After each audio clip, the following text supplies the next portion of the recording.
Okay, I separated this out. This is like two-step word problems for setting this up. So we're going to talk this out a bit at a time. This says 3 times, well, 3 times what? We're going to be multiplying something by 3. And what that something that we're going to be multiplying is the sum. Meaning, we need to have the sum first before we can multiply it by 3. It says 3 times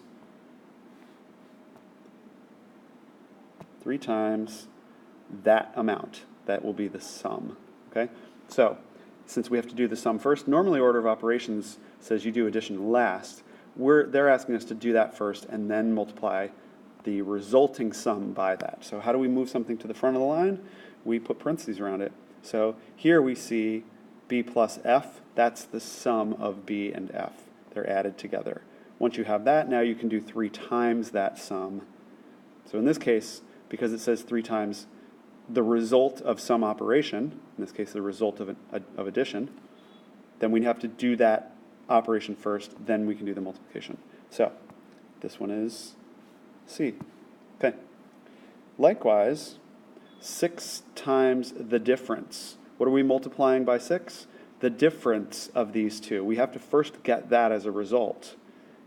B and P subtracted, because difference means subtract, then we can multiply it by 6. Okay, so we need to have in parentheses b minus p, because the difference of b and p in order, b minus p.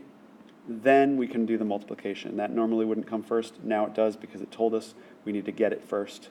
So we needed to put parentheses around it. There you go. And next one, what word phrase can you use to represent the algebraic expression? Okay.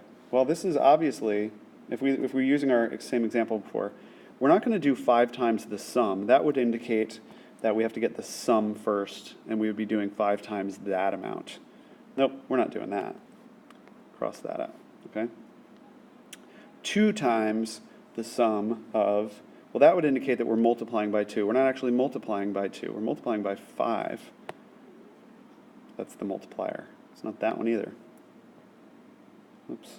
And x times the sum of 5 and 2. Well, are we first adding 5 and 2 together and then multiplying by x? No, we're not doing that.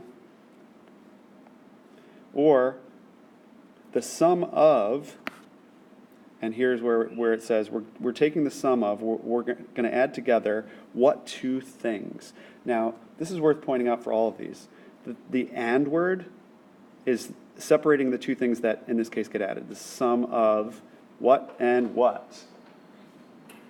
So here it says the sum of what and what. The sum of 5 times x, which is that first part, and 2. We have to add them together. So the first thing we need to get, if we're going to add 5 times x and 2 together, is to get that 5 times x. So that happens first, then it says add 2. And so that's going to be our answer, D, and we're done.